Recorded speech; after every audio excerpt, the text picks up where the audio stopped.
နံပါတ်1ပထမဥပဒေက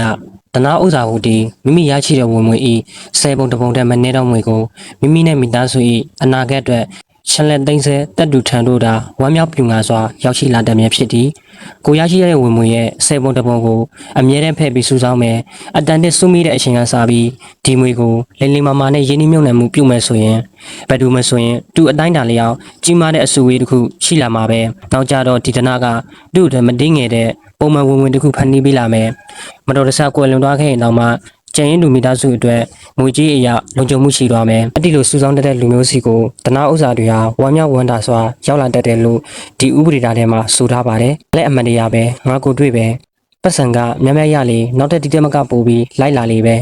ဘာကြောင့်လဲဆိုတော့ငကူမူလာကရနေတဲ့ဝင်မှုအပြင်စုဆောင်းထားတဲ့တွေကိုရင်းနှီးမြှုပ်နှံမှုရာကနေလဲဝင်ငွေတွေကတိုးလာအဲ့ဒီတိုးလာတဲ့အပေါ်မှာပဲထပ်ပြီးတော့စင်မတိုးလာတာနဲ့စင်ငယ်စင်ငယ်ဖြစ်လာတာကိုဒါကပထမဥပဒေနံပါတ်2ဒုတိယဥပဒေဒနာဥစ္စာဟုသည်ရင်အားအကျိုးဖြစ်အောင်ခိုင်းစေတဲ့တော်သူအတွက်ကျိုးနုကျင်းတဲ့စွာအားထုတ်လောက်ကင်ပေးစမြဖြစ်၍ထိုသူ၏လက်၌တိုးအုံနွားအုံများတစ်ဖွဲအစာတိုးပွားများပြားလာတဲ့တော်သဘောရှိသည်ငွေဆိုတာတကယ်ကိုစိတ်အားထက်သန်တဲ့အလုပ်သမားတစ်ယောက်ပဲသူကအခွင့်အရေးပေးတာနဲ့အစာတိုးပွားဖို့အတင်ချောင်းနေတာလူတစ်ယောက်မှာရင်းနှီးလောက်ကင်ဖို့ငွေကြေးတစုံတရာတည်ရရှိနေပြီဆိုတာနဲ့တပြိုင်နက်သူ့အတွက်အကျိုးအမြတ်အများဆုံးရအောင်အသုံးပြုနိုင်မဲ့အခွင့်အလမ်းဟာအလိုလိုပေါ်လာတာပဲလိမ္မာစွာရင်းနှီးမြှုပ်နှံမှုပြုမယ်ဆိုရင်ဒီငွေဟာနှစ်ကာလအတော်တန်ကြာတဲ့အချိန်တွင်းမှာအဝစရာကောင်းတော့အောင်တိုးပွားလာလိမ့်မယ်နံပါတ်3တတိယဥပဒေဒနာဥစ္စာဟုတည်ရင်အားဂယုတစရင်းနှီးမြှုပ်နှံမှုပြုတူကျွမ်းကျင်လိမ္မာသောသူတို့၏အကြံဉာဏ်ကိုရယူလောက်ကင်သူများထံ၌သာတွေ့ခဲ့ခိုလုံနေတဲ့ကြသည်ငွေဆိုတာဂယုမဆိုင်တဲ့ပိုင်ရှင်စီကထွက်ပြေးပြီးတန်မိုးထားတဲ့လူစီမှာတွေ့ခဲ့နေတဲ့တာတဘောဝပဲရင်းနှီးမြှုပ်နှံမှုပြုရမှာလဲလုပ်ငန်းအတွေ့အကြုံရှိသူနားလည်တတ်သူတွေစီကအကြံဉာဏ်ရယူပြီးအလုပ်လုပ်တဲ့အခါအချီးနှီးပျက်စီးရတာမျိုးမရှိဘူးဆုံးကျိုးရမှာကိုတွေးပူစရာမလိုပဲအကျိုးမြတ်မှန်မှန်ကြီးတိုးပွားလာနိုင်မှုကိုသာကြည်ကြည်နက်နက်ခံစားရလိမ့်မယ်နံပါတ်4စတုတ္ထဥပဒေဒနာဥစ္စာဟုတည်မိမိလည်းမကျွမ်းကျင်သူလိုလည်းအာမပေးသောအလုံးမျိုးတွင်ရင်းနှီးမြှုပ်နှံသောသူတို့ထံမှရောကြပြောက်ွယ်တွားတဲ့စမြဲဖြစ်သည်တချို့လူတွေမှာတနည်းနည်းနဲ့ငွေကြေးဥစ္စာရလာခဲ့တယ်ဒီငွေကိုမကင်တွယ်တတ်ဘူးစနစ်တကျမတုံ့ဆွဲတတ်ဘူး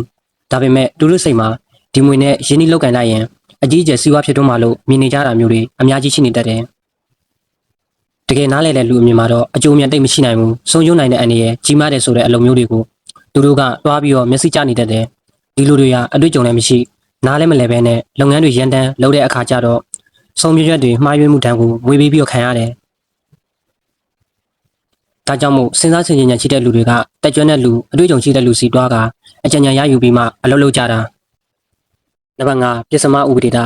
နာဥစ္စာဟုတည်ရင်းမှလွန်ခဲ့သောအမျက်ဆုံးမျိုးကိုညှော်မှန်းသူများလူလိမ်လူများတို့၏ဓာယောင်တွေးဆောင်မှုနောက်လိုက်ပါနားယောင်တဲ့သူများ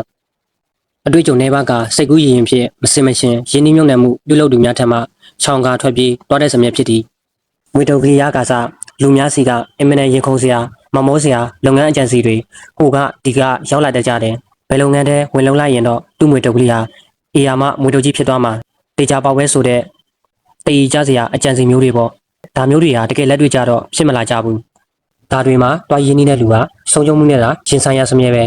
အဲဒါကြောင့်ရုပ်ရည်ထားကြီးပွားနိုင်တဲ့ဆိုတဲ့လုပ်ငန်းအကြံစီတိုင်းရဲ့နောက်ွယ်မှာစီးပွားပြတ်နိုင်တဲ့အန္တရာယ်တွေအမြဲပုံခုန်နေတတ်တယ်ဆိုတာလို့မှတ်သားကြစေခြင်းနဲ့ဒီစာစုလေးကတော့ဘေဘီလုံးမှာအချမ်းသာဆုံးပုဂ္ဂိုလ်စာအုပ်မှာချမ်းသာစေဖို့ငွေကြေးဆိုင်ရာရင်းနှီးမြှုပ်နှံမှုနည်းလမ်းဥပဒေတာ9ခုပဲဖြစ်ပါတယ်ခင်ဗျာ